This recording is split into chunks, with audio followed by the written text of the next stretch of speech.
예, 하나님 말씀. 예, 오늘은 사무엘하 24장 1절이 되겠습니다. 여호와께서 다시 이스라엘을 향하여 진노하사 그들을 치시려고 다윗을 격동시키사 가서 이스라엘과 유다의 인구를 조사하라 하신지라. 이에 왕이 그 곁에 있는 군사령관 요압에게 이르되 너는 이스라엘 모든 지파 가운데로 다니며 이제 단에서부터 브엘세바까지 인구를 조사하여 백성의 수를 내게 보고하라 하니 요압이 왕께 아뢰되 이 백성이 얼마든지 왕의 하나님 여호와께서 100배나 더하게 하사 내 주 왕의 눈으로 보게 하시기를 원하나이다. 그런데 내 주 왕은 어찌하여 이런 일을 기뻐하시나이까 하되, 우선 3절까지 봉독해 드렸습니다. 내 주 왕은 어찌하여 이런 일을 기뻐하시나이까? 왜 백성이 헤아리는 일, 왜 이런 일을 하시려고 그러십니까? 요압이 보아도 이거는 아니다 싶은 일을 다윗이 하고 있네요. 지금까지 참 다윗이 지혜롭고 현명하고 정말 하나님의 뜻도 잘 알고 그래서 하나님의 뜻에서 벗어나지 않는 그런 모습을 많이 보였다라고 생각이 드는데 어떻게 여기서는 이상한 행동을 하네요. 이상한 행동을 하는데 그것이 여호와께서 다시 이스라엘을 향하여 진노하사 그들을 치시려고 다윗을 격동시켰다. 어찌 보면 다윗을 하나님이 치시려고 아예 작정을 하시고 이 다윗을 격동시켜 가지고 인구 조사를 하게 했대요.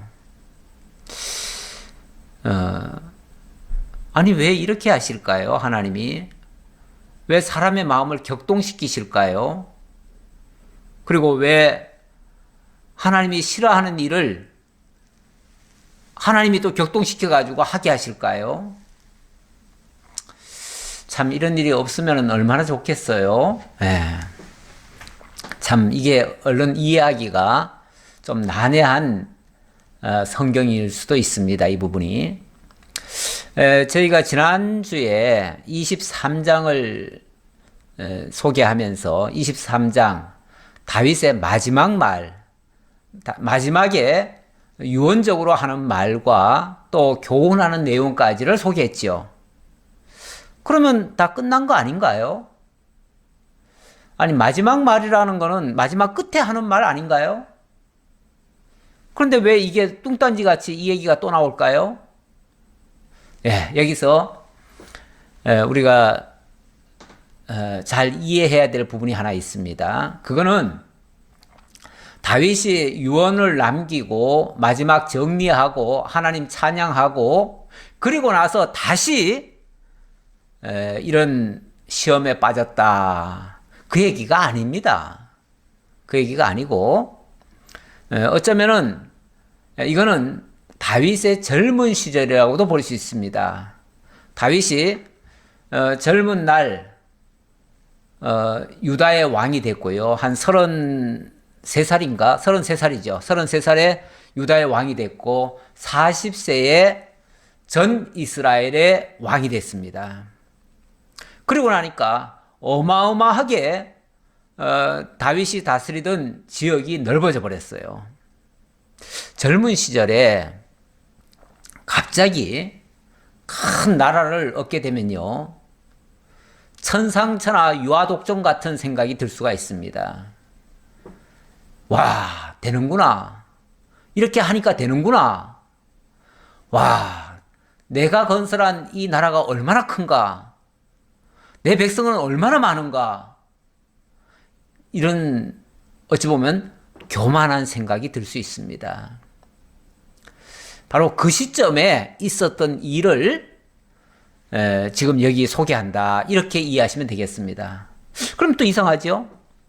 아니 그러면은 처음에 그러면은 왕이 40세 때 전 이스라엘을 다스렸을 때 그때 왜 이 기록은 없고 왜 마지막 끝에 와서 이 기록이 남겨져요? 성경 기자가 왜 여기다가 이 장면을 기록을 해놨을까요? 예. 일단 이 장면은 다윗의 일생을 마무리하고요. 그리고 마지막으로 하나님 찬양까지 했습니다. 유언하고 찬양까지 했지요. 그래 놓고 백성들에게 교훈하기 위해서 이 말씀을 적어 놓은 겁니다. 어찌 보면 다윗으로서는 참 일생일대의 큰 실수죠. 큰 실수한 일입니다. 크게 잘못한 일이에요. 그것 때문에 백성들을 엄청나게 힘들게 만들었던 그런 사건이기도 하고요. 어쩌면 이런 것은 다윗의 일생의 5점이거든요. 5점이면은 만약에 세상 나라의 왕 같으면요, 자기의 일생, 자기의 그 치적 속에서 5점 같은 것들은 지워버립니다. 그런 건 모르게 합니다. 그런 건 아무도 알아서는 안 됩니다. 그래서 어쩌면은 역사 속으로, 역사 기록에서는 일단 빠졌는지 모르겠어요. 근데 하나님께서 맨 마지막에 그것을 꼭 기록해 놔라. 왜? 그것이 오고 오는 후대들에게 큰 교훈이 될 거니까. 어찌 보면 다윗의 큰 실수담을 하나님께서 그 후대 백성들에게 기록으로 남겨가지고 다윗도 이렇게 함으로써 큰 실수를 했다. 그리고 그 실수 때문에 어마어마하게 큰 피해가 있었다. 그러니 너희들 정말 이런 짓은 하면 안 된다. 라고 하는 것이 1차적인 목표일 것이고요. 이 기록의 목적이 되겠죠. 기록의 목적이 될 테고, 또 하나의 교훈이 있습니다. 그거는 이러한 다윗에게 있었던 일들이 장차 예수 그리스도를 예표하는 또 사건이 되기도 합니다.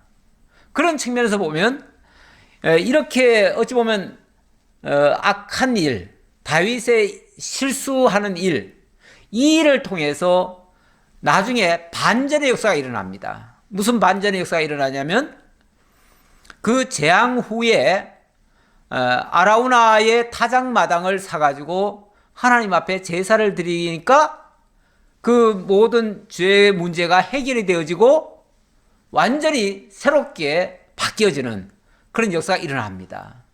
다시 말하면 희생을 통한 구원의 역사가 일어나고 거기서 제사가 드려지고 그리고 그 장소, 바로 역사적인 장소가 탄생이 되어지는데 이것이 장차 예수 그리스도를 통해서 온전한 희생이 치러지고 그로 말미암아 하나님의 영광이 드러날 것을 가리켜주는 그런 예표적인 사건이 되기도 합니다. 그래서 이런 두 가지 목적, 다시 말하면 인간의 실수담을 기록을 함으로써 후대들에게 교훈을 남기고, 그리고 또 하나의 이유가 또 하나 있다고도 볼 수 있어요. 왜냐하면 인간이 너무 잘 나가고 실수도 없고 아무런 문제도 없다고 하면요, 정말 기고만장해집니다. 그래서 하나님은 성경상에서 어떤 인간도 완벽한 인간은 없음을 증거를 하지요. 어쩌면 오점 같은 것들을 일부러 고발을 하지요. 사실 아브라함도 그 말년에 후처를 얻어서 실수한 장면이 나오고요. 또 뭐 야곱도 마찬가지고 그 이삭도 말년에 눈이 어두워가지고 아들한테 쏟고 잘못된 축복을 하다가 하나님의 제지에 의해서 바뀌어지고 이런 사건들이 발생하지요.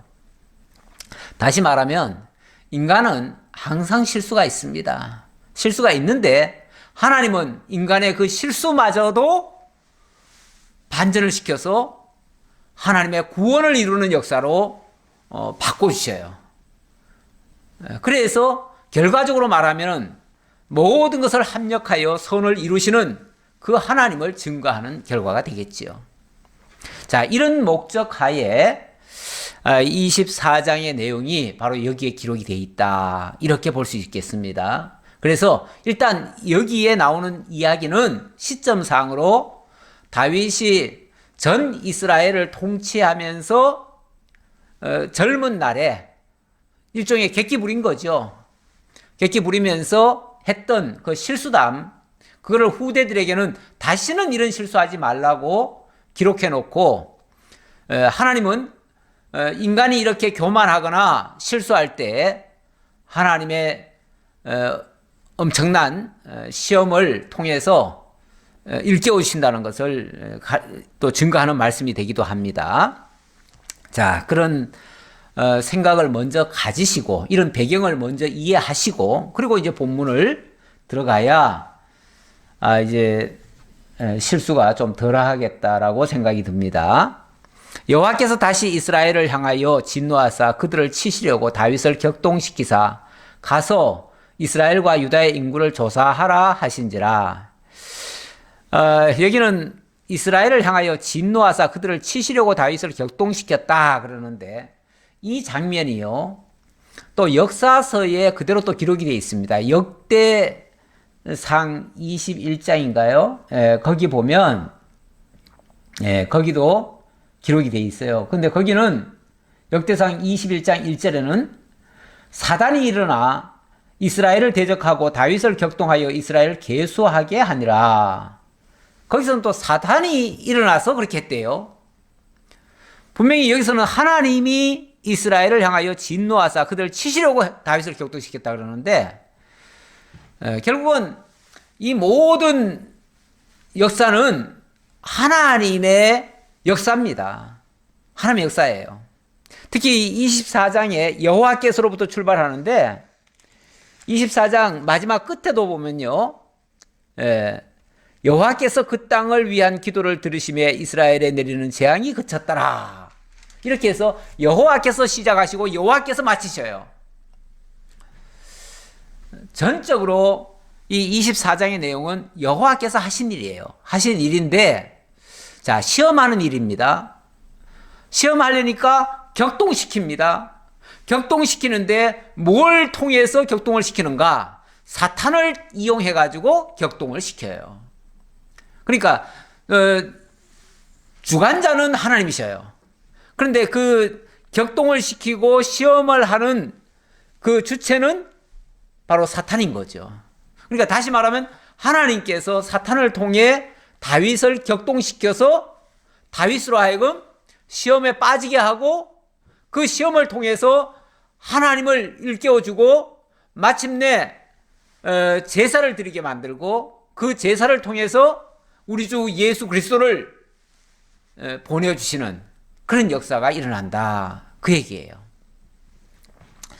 시작은 어찌 보면 참 좋지 않은 모습 같죠. 사탄이 등장하고 하나님이 또 격동시키고, 그것 때문에 시험에 빠지고, 그 시험 때문에 엄청난 폐해가 일어나니까요. 안 좋아 보이죠? 근데 결과는요, 결과는 너무너무 좋은 겁니다. 결과는.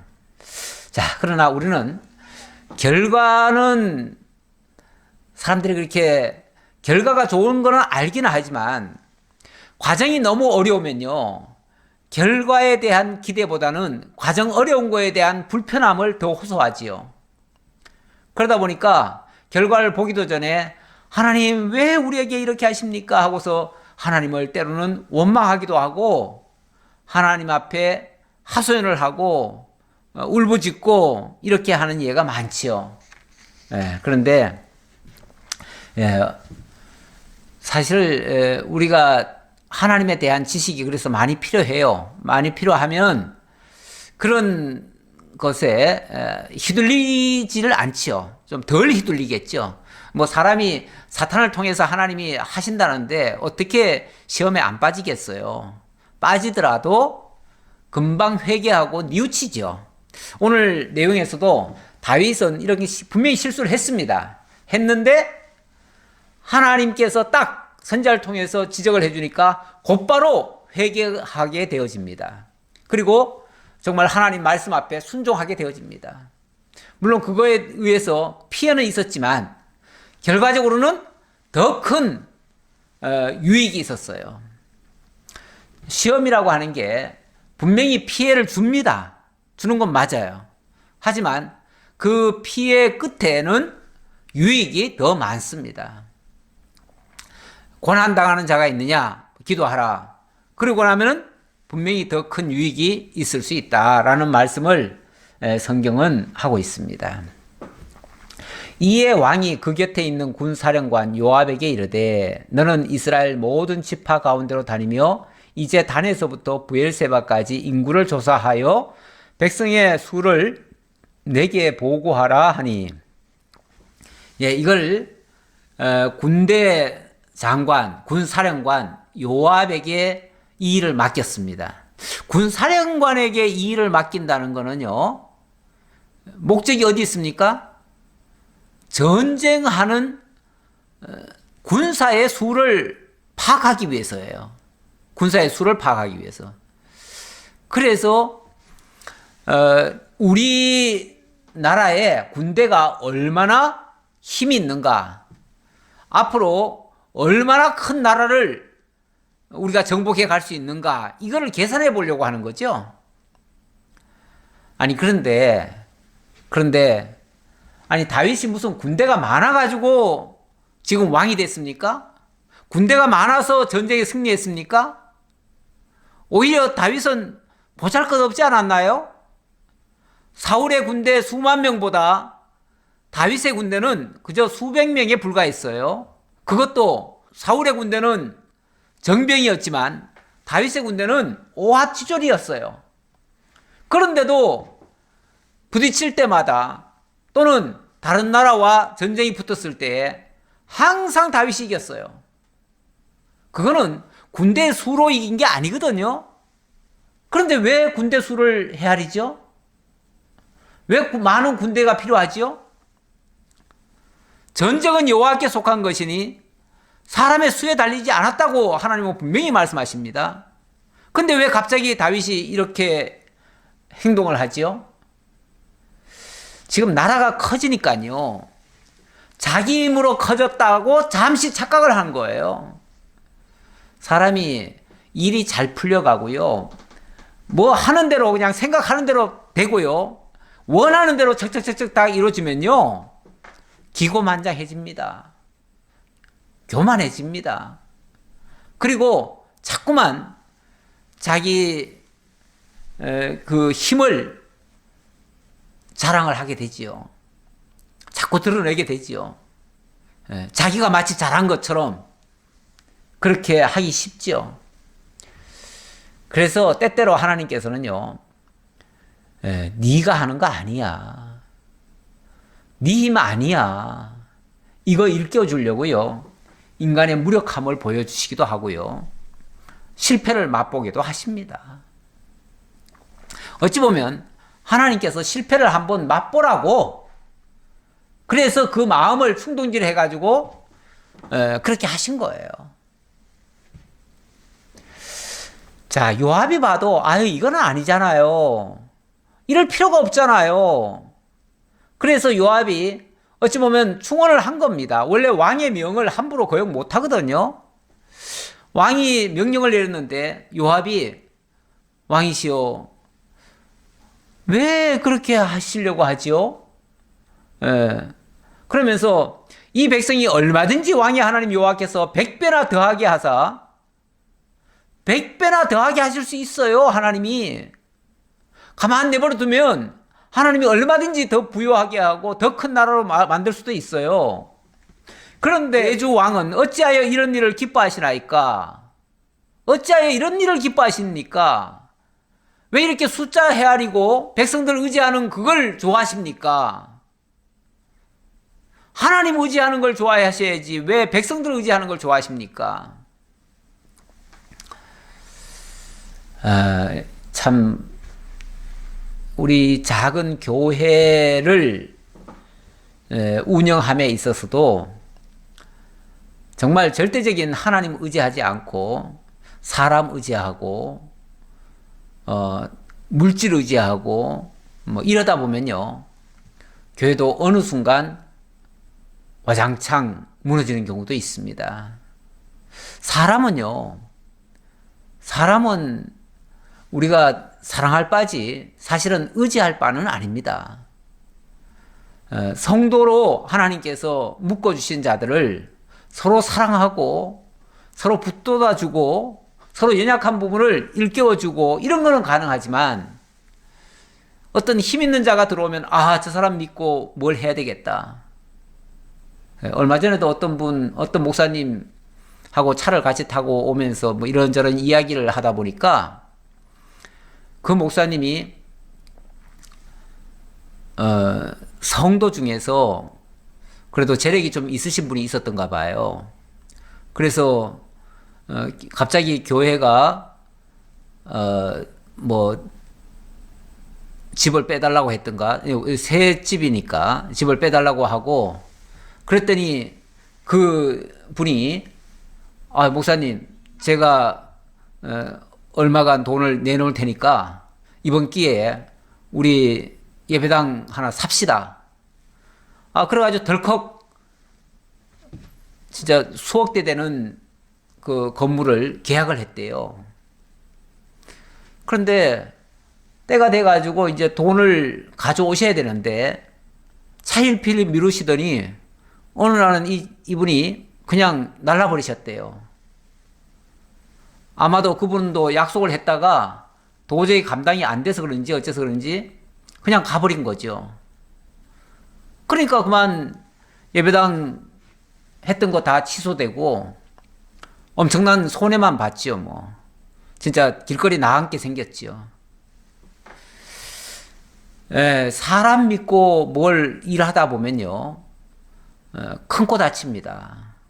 물론 뭐 우리는 아직까지 그렇게 해보지는 않았습니다만은, 우리는 하나님께서 그냥 겨우 맞춰주시니까 우리 늘 우리 규모에 맞게만 이렇게 인도해 주시니까 우리가 그런 모험도 안 하고 그렇게 뭐 크게 그런 걸 안 하니까 큰 실패담은 없습니다만은, 그러나 우리도 작게 여러 번 사실은 그런 일들이 없었다고 할 수는 없어요. 저희들도 있었습니다. 몇 번에 걸친 어려운 과정이 있었습니다. 뭐 제가 사람을 의지했는지 모르겠습니다. 자관 직임자를 세우든지 교회의 어떤 큰 사업을 생각을 한다든지, 뭐 교회 사업이라고 해서 무슨 영리 사업은 아니고요. 교회를 뭐 어떻게 하기 위한 어떤 구상을 얘기하는 거죠. 그런 구상을 했다든지 그렇게 하다 보면은 어느 순간에 나도 모르게 무리수가 나올 수 있고요. 그 무리수 때문에 교회가 어려움을 겪는 그런 예는 있습니다. 항상 있어 왔어요. 있어 왔어요.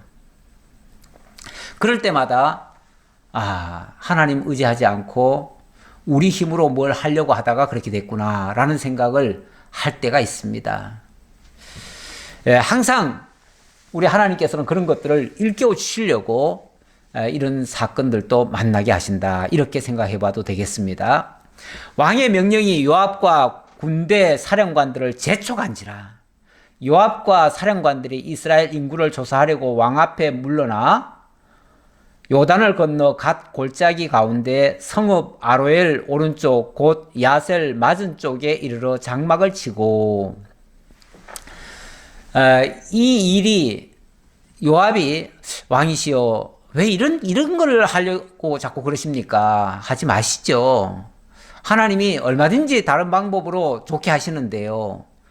그러면서 막 은근히 만류했더니 왕이 막 어떤 면에서 더 강력하게 재촉을 하는 거예요. 왜 내가 명령을 내렸는데 빨리빨리 안 움직이냐고. 아마 그렇게 했던가 보죠. 왕의 명이 어찌 보면 좀 엄하게 나오니까 안 들을 수가 없잖아요. 왕명을, 옛날에는요, 왕명을 거역하면 죽습니다. 예. 아무리 충신이지만 충신도 정말 완곡하게 표현해서 이렇게 한 번 정도는 제한을 드리지만은 두 번, 세 번 반복적으로 거역할 수는 없어요. 그러니까 요압이 할 수 없이 그 말을 듣고 이제 인구조사하러 나가는 겁니다. 그래서 일단은 요단을 건너 각 골짜기 가운데 성읍 아로엘 오른쪽 곧 야셀 맞은 쪽에 이르러 장막을 치고, 이게 이제 하루 이틀 이게 될 일이 아니에요. 그래서 아예 본격적으로 이 일을 하기 위해서 이동하면서 장막을 치면서 군대를 동원해 가지고 이렇게 합니다. 아주 거창한 국가 사업으로 이 일을 추진하는 거예요. 그렇게 해서 이제 쭉 지명들이 나옵니다. 일단은 요단 건너 갓 골짜기, 그리고 야셀 맞은편. 그러니까 이제 지도상으로 보면 요단 건너니까 요단강을 건너서 길르앗 땅으로 넘어가 가지고 갓 지역으로 올라가고 또 야셀 지역으로 또 올라가고, 계속 지도상으로 보면 계속 위쪽으로 올라갑니다. 올라가 가지고 길르앗에 이르고 담딧 후시 땅에 이르고 또 다냐안에 이르러서는 시돈으로 돌아 두로 견고한 성에 이르고, 시돈 두로는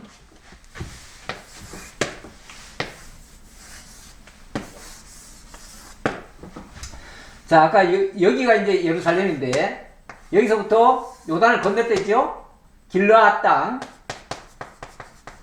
갓 땅, 뭐 야셀, 그리고 시돈, 여기 두로, 이렇게 돌아가는 거예요. 이렇게 돌면서 쭉 이제 인구조사로 전국을 돌아가는 겁니다.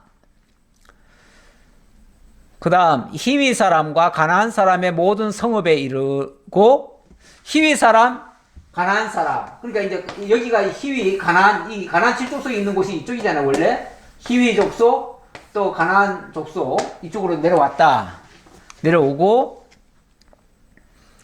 그 다음 유다 남쪽으로 나와 브엘세바에 이르니라. 유다 남쪽 이렇게 쭉 내려와 가지고 여기가 이제 브엘세바예요. 브엘세바. 그래서 이제 동쪽으로 가서 서쪽으로 가서 남쪽으로 내려와서, 이쪽은 이제 북쪽이죠. 북쪽으로 가서 서쪽으로 가서 남쪽으로 왔다. 그러니까 여기서부터 출발했으니까 이렇게 돌아서 이렇게 해서 한 바퀴 돌아온 거죠. 자, 그렇게 했더니 그들 무리가 국내를 두루 돌아 9달 20날 만에 예루살렘에 이르러, 이렇게 해서 브엘세바에서 다시 예루살렘으로까지 왔어요. 이렇게 총 돌면서 인구 조사한 기간이 얼마냐면은 9달 20날, 약 10달이에요. 10달. 약 10개월, 약 300일간을 이렇게 두루 다녀서 조사를 했습니다. 조사를 해보니까 요압이 백성의 수를 왕께 보고하니 곧 이스라엘에서 칼을 빼는 담대한 자가 80만 명이요. 이스라엘이라고 하는 말은 여기를 얘기하는 거예요. 이만큼을, 여기가 이제 80만 명. 그 다음에 유다는 이 아랫지역이에요. 아랫지역. 유다 사람이 50만 명이었더라. 50만 명. 80만 명, 50만 명, 130만 명이죠. 근데 이 130만 명은 칼을 빼는 사람들, 칼을 뺄 수 있는 사람들, 다시 말하면 전쟁에 나갈 수 있는 남자 장정들을 두고 하는 말이죠. 그러니까 남자 장정들만, 보통 장정들이 뭐 20세에서부터 50세까지인가 이렇게 되죠. 이렇게 될 거예요. 그러니까 20세에서 50세까지가 약 130만이더라 그 말이죠. 거기다가 이제 만약에 총 인구를 다 조사한다 그러면 여자가 또 절반이 될 테고요. 그럼 한 260만이 될 테고 260만에다가 어린아이, 노약자 포함하면은 한 300만 명의 지금 인구가 된 거예요. 그러니까 어마어마하게 사실 많아졌죠. 이스라엘 군대가 엄청나게 많아졌습니다. 땅도 넓어졌고요. 그러니까 이렇게 땅도 넓어지고 인구도 많고 이러니까 은근슬쩍 다윗이 막 기가 살았다고 할까요? 그래가지고 막 자랑하고 싶은 거예요. 사람들이 뭐든지 잘 되고 이러면 막 자랑하고 싶은 마음도 생기잖아요. 그리고 내 힘이 얼마나 센가 드러내고 싶기도 하고요. 그리고 그렇게 하고 싶었던 거예요. 다윗이 백성을 조사한 후에 그의 마음에 자책하고 다윗이 여호와께 아뢰되 내가 이 일을 행함으로 큰 죄를 범하였나이다. 여호와여 이제 간구하옵나니 종의 죄를 사하여 주옵소서. 내가 심히 미련하게 행하였나이다 하니라. 참 이 다윗의 장점 중에 하나가 다윗도 똑같은 사람이기 때문에 실수합니다. 실수하는데 그 실수 끝에 자기 잘못을 깨달아요. 자기가 실수했다는 것을 잘못을 시인을 해요. 이걸 잘해요. 시인을 잘하고 또 회개를 잘해요. 사실 누구든지 다 잘못하지요. 잘못 안 하는 사람이 세상에 어디 있습니까? 잘못하는 게 나쁜 게 아니고요. 잘못은 누구든지 할 수 있으니까요. 근데 잘못해놓고 뻔뻔스럽게 내가 뭘 잘못했는데 이렇게 나오면 그게 심각한 거죠. 그건 정말 문제죠. 그건 고칠 수가 없죠. 아니면 거짓말로 둘러댄다든지 또 다른 걸로 덮어씌기 한다든지. 세상에 정치인들 그거 맨날 싸우는 거 보면요, 객관적으로 보면 뻔히 잘못하는 것 같은데 무슨 사건이 터졌을 때 보면은 뭔가로 뒤집어 씌워가지고 오히려 공격하던 사람들을 그냥 또 역공을 펼치죠. 명백하게 증거도 다 있음에도 불구하고 뭔가 또 뒤집어가지고 그걸 뭐라 그래요? 프레임 전쟁 한다고 그러죠? 프레임을 바꿔버려요. 상황을 싹 바꿔요. 그 상황을, 나를 공격하는 그 상황이 다른 걸로 이슈를 바꿔버려요. 그래 놓고는 또 역공을 펼쳐요. 도대체 자기 잘못 시인하는 걸 잘 못 보겠어요. 근데 다윗의 장점은 내가 잘못했다. 이걸 빨리 깨닫는다는 거죠. 빨리 깨달으면 그나마 좋은 겁니다. 나쁜 게 아니에요. 잘못한 것이 문제가 아니라 시인하지 않는 게 문제고 회개하지 않는 게 문제고 잘못을 깨닫지 못하는 게 문제입니다. 사실 웬만한 잘못은요, 하나님께서 어떤 문제가 발생하고요, 갈등이 발생하면요, 자기에게서 어떤 문제를 찾아야 됩니다. 사실은 하나님이 내게 어떤 문제를 주셨다면은 그 문제의 원인이 내게 있음을 깨달아야 됩니다. 그래야지. 그걸 못 깨달으면요, 이 화제를 딴 사람한테 돌려버립니다. 그 원인을 딴 사람한테 돌려버려요. 그래서 누구 때문에, 누구가 나쁜 놈이야. 그래서 딴 사람들은 아무것도 모르는데 자기는 무슨 일을 했는지도 모르겠고 아무 일도 안 당했으니까 아무것도 느끼지도 않는데 또 남에게 잘못했다고 이 사람도 얘기하고 저 사람도 얘기하고 자기는 아무것도 잘못한 게 없이 남에게만 모든 것을 전가하는 일. 이건 정말 악한 겁니다. 악한 건데 다윗은 얼른 자기 잘못을 시인을 했다는 거죠. 시인하는 건 좋습니다. 자, 이렇게 시인했으면 하나님이 이제 회개하는구나. 그럼 용서하고 없던 일로 해주면 좋죠. 얼마나 좋겠어요, 그러면은. 근데 실수라고 하는 거는요, 한번 일어나면 일단은 상처가 났잖아요. 상처가 났으면 그 상처가 아물 때까지는 아픔을 겪게 돼 있는 거예요. 아니 상처가 났는데 그거 깨달았다고 약 발랐다고 바로 다 나아야 됩니까? 아니죠. 그 아픔을 겪어야죠. 겪는 과정이 필요하죠. 그게 어찌 보면 하나님의 주시는 재앙일 수 있습니다. 재앙일 수 있는데, 이렇게 분명히 회개했음에도 불구하고 다윗이 아침에 일찍 일어날 때에 여호와의 말씀이 다윗의 선견자 된 선자 가세에게 임하여 이르시되, 가서 다윗에게 말하기를 여호와께서 이와 같이 말씀하시기를 내가 네게 세 가지를 보이노니 너를 위하여 너는 그 중에서 하나를 택하라. 내가 그것을 너에게 행하리라 하셨다 하라 하시니, 하나님이 그냥 안 넘어가십니다. 선자 갓을 보내가지고 다윗에게 셋 중에 하나 골라라 그래요. 네. 세 가지를 보여줄 테니까 그 중에 재앙 하나를 네가 택해라. 사실 이것만 해도, 그 택하라고 하는 것만 해도 엄청난 하나님의 은혜이긴 해요. 근데 그 은혜라고 하는 게 나중에 보면은 어마무시한 재앙이죠.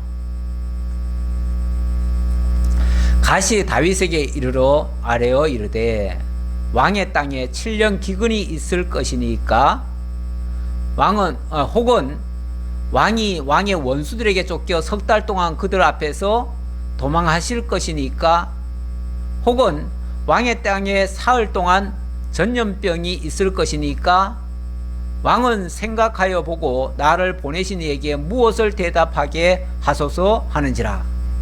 아유, 세 가지를 중에 고르라는데, 고르라는 게 제가 봐서는 다 어려운 문제예요. 쉬운 게 아니에요. 네, 처음에는 7년 기근,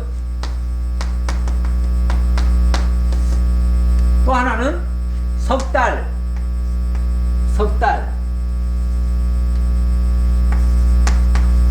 3개월 쫓김. 그러니까 하나님께서 3개월 동안 원수들에게 다윗이 쫓겨가게 할 수도 있다 그 말이죠. 그 다음에는 3일 전염병,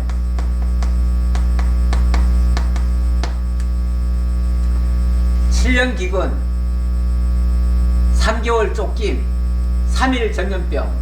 이 셋 중에 어차피 다 피할 수는 없고요. 이 셋 중에 하나는 하고 이거 겪어야 된대요. 겪어야 된다면 우리 같으면은 뭘 택하겠어요? 우리의 소원은 아무것도 안 당했으면 좋겠죠. 7년 기근도 안 당했으면 좋겠고, 3개월 쫓기는 것도 안 당했으면 좋겠고, 3일 전염병도 안 당했으면 좋겠죠. 근데 하나님이 선자를 보내가지고 셋 중에 골라라.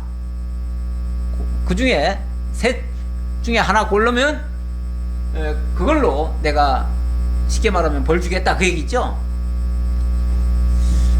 그런데 그러면은 뭐 어차피 하나를 골라야 된다면 재앙이 제일 적은 걸 고르려고 생각하겠죠.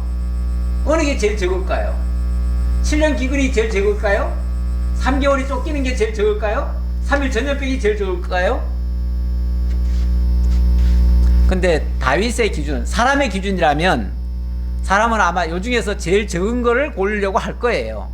근데 다윗의 기준은 그게 아니고, 내가 사람에게 쫓기거나 하나님과 어찌 보면은 무관해 보이는 것과 것에 쫓기는 것보다는 내가 하나님께 직접 징계받는 게 더 낫겠다, 이런 생각을 합니다. 그래서 다윗의 그 기준 봅시다. 다윗이 갓에게 이르되 내가 고통 중에 있도다. 청하건대 여호와께서는 긍휼이 크시니 우리가 여호와의 손에 빠지고 내가 사람의 손에 빠지지 아니하기를 원하노라 하는지라.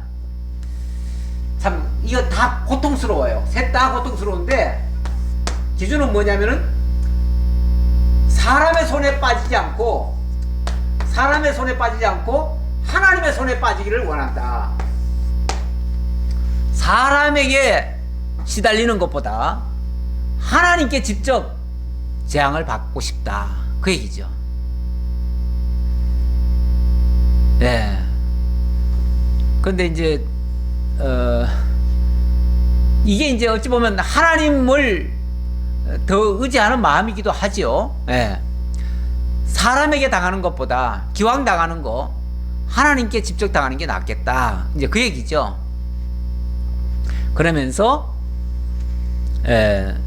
이에 여호와께서 그 아침부터 정하신 때까지 전염병을 이스라엘에게 내리시니 단에서부터 브엘세바까지 백성의 죽은 자가 7만 명이라.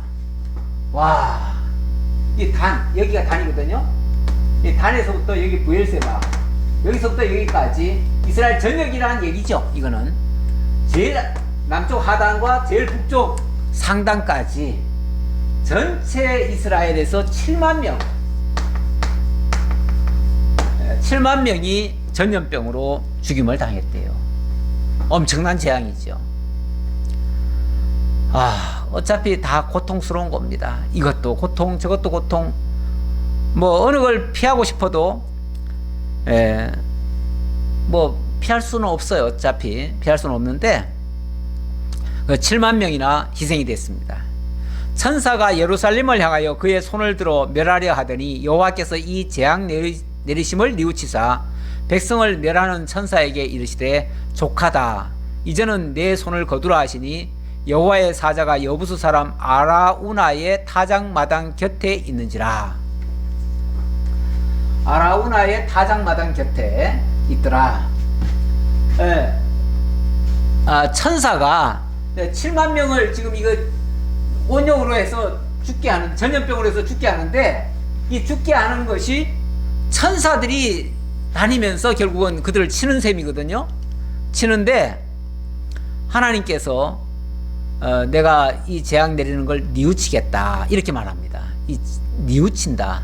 하나님이 뭘 하시다가 아이고 내가 너무했나? 그러면서 생각을 바꿔가지고 에이 그만해야겠다 이렇게 하셨다는 얘기일까요? 이거는 이제 인간적 표현이죠. 인간적 표현인데 하나님이 그렇게 뭐 후회하실 일을 하시고 그러지는 않습니다.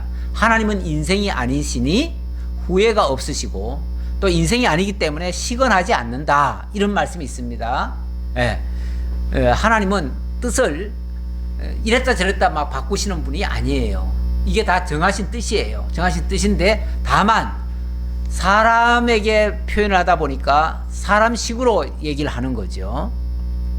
그러면서 족하다라고 하시면서 이제 거두라고 그래요. 근데 거기 거두는 자리가 어디냐면 여부수 사람 아라우나의 타작마당 곁에 있었다. 여기 예루살렘 있죠. 여기 예루살렘 여기에 천사가 쉽게 말하면 막 사람을 치는 중에 하나님이 멈추라 그래가지고 천사가 딱 멈췄어요. 멈췄는데 거기가 어디냐면 아라우나의 타작마당.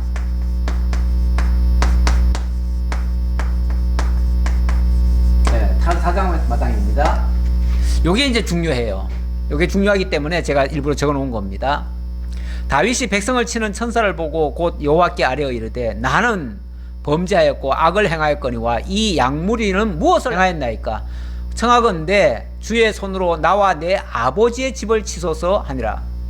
다윗이 답답했어요. 뭐가 답답했냐면 아니 잘못은 제가 했는데 왜 나와 내 아버지 집을 치시지 않고 왜 이스라엘 백성들을 치십니까? 이것도 어찌 보면 대신 내가 당하겠다 그 얘기 아닙니까? 내가 당하겠다. 그런데 사실은 지금 하나님께서는 다윗 대신 백성들을 치신 거죠. 그래서 치셨는데 다윗은 저를 쳐주세요. 저를 차라리 이렇게 얘기하는 거죠.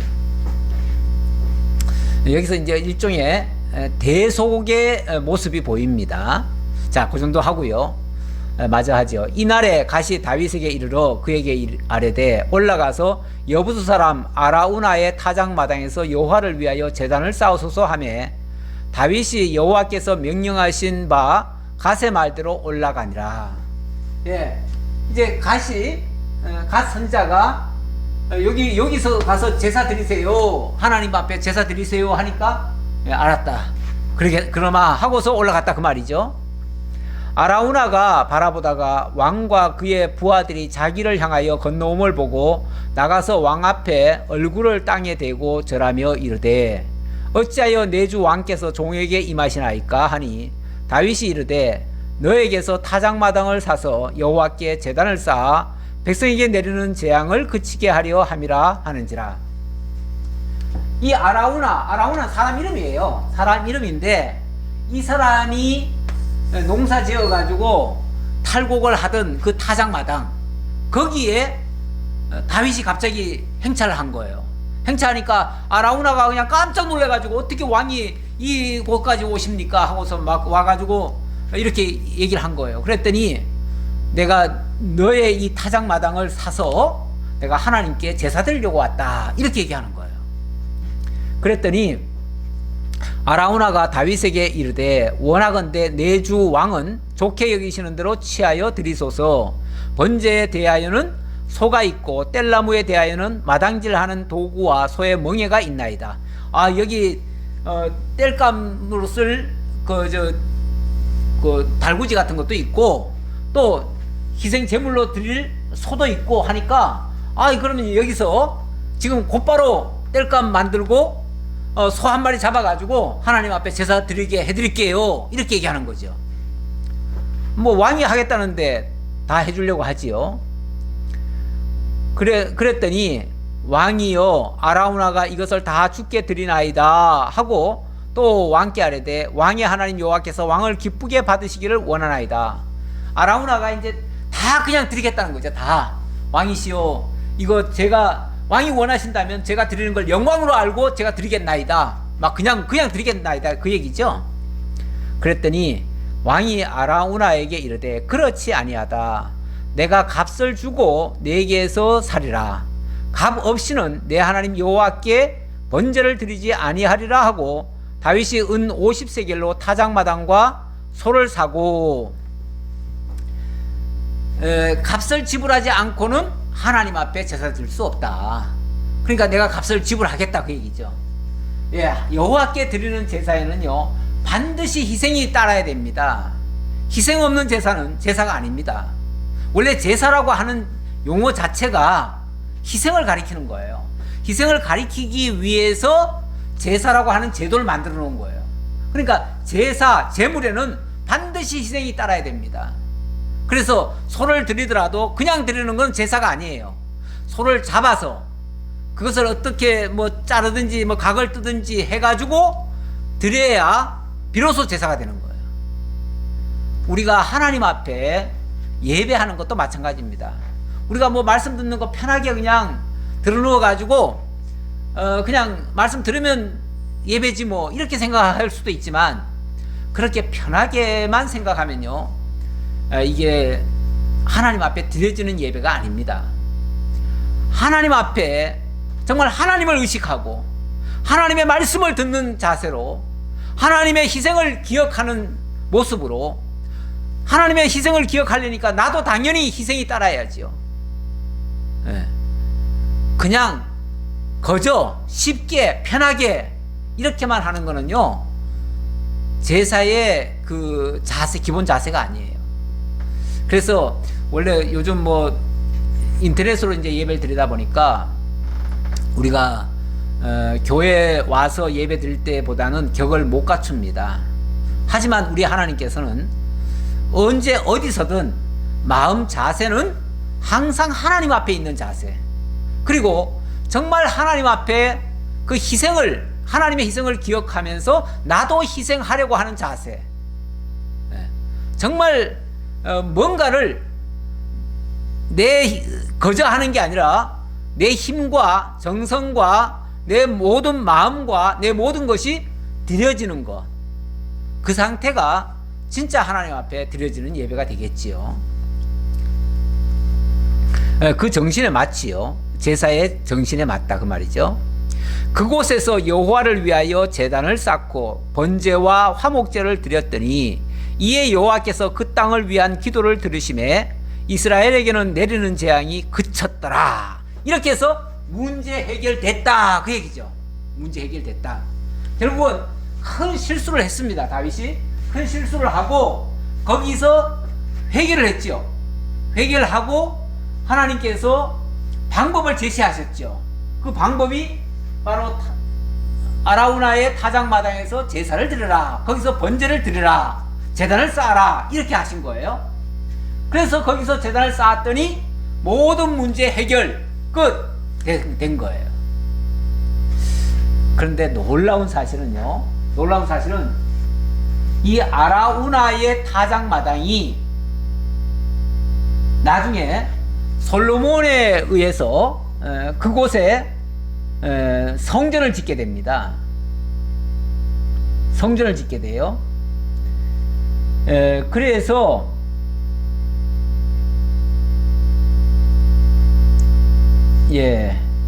그래서 이거는 단순히 우연히가 아니고 진짜 하나님께서 준비된 장소예요. 준비된 장소인데, 이 장소가 과거에는 또 무슨 장소였느냐 하면은 일찍이 이삭이 모리아산에서 하나님 앞에 제사로 드려진 장소, 그 장소예요. 그 장소가 아라우나의 타작마당이 되고, 그 아라우나의 타작마당이 나중에 솔로몬 성전이 지어지고, 그 솔로몬 성전이 지어지는 그곳에 나중에 예수 그리스도의 희생이 나타나는 겁니다. 그래서 타작마당은, 이 타작마당이라고 하는 말 자체가, 타작이 뭐 하는 곳이에요? 곡식을 부셔가지고 그 알갱이를 수확하는 곳 아닙니까? 그 타작이라고 하는 게 엄청나게 고통을 주는 겁니다. 그 고통을 통해서 정한 알곡이 나오는 곳이에요.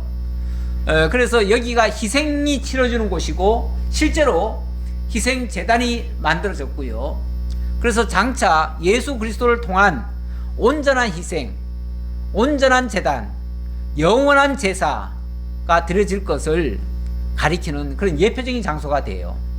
그래서 이 24장을 통해서는 다윗의 실수담이긴 하지만 결과적으로는 하나님께서 장차 예수 그리스도를 통해서 온전한 성전이 되어주시고, 물론 솔로몬을 통해서도 성전이 지어지기도 하고요, 예수 그리스도를 통해서 온전한 제사가 드려질 것.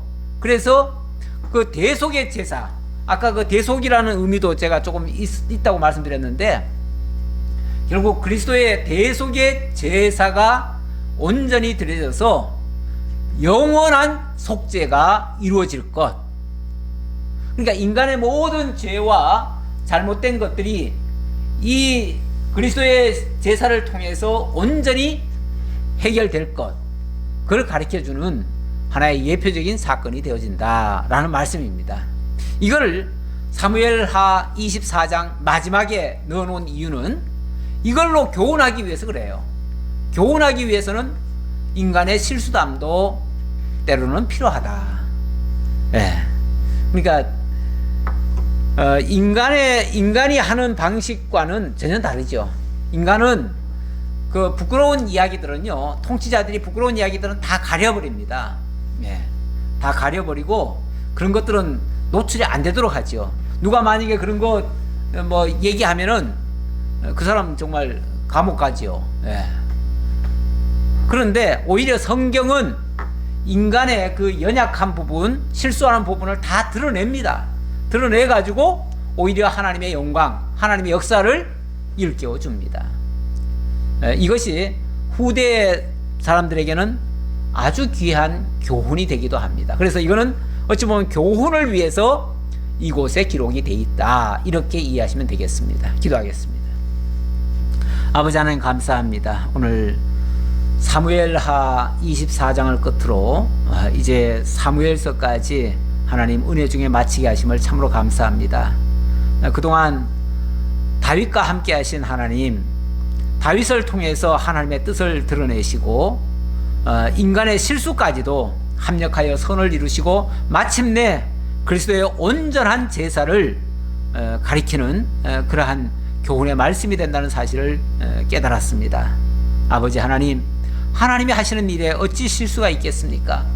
하나님이 하시는 모든 일은 우리를 정말 하나님의 사람으로 바르게 세우기 위한 그러한 특별한 섭리인 줄 알고 하나님이 행하시는 모든 일에 저희들은 순복할 따름입니다.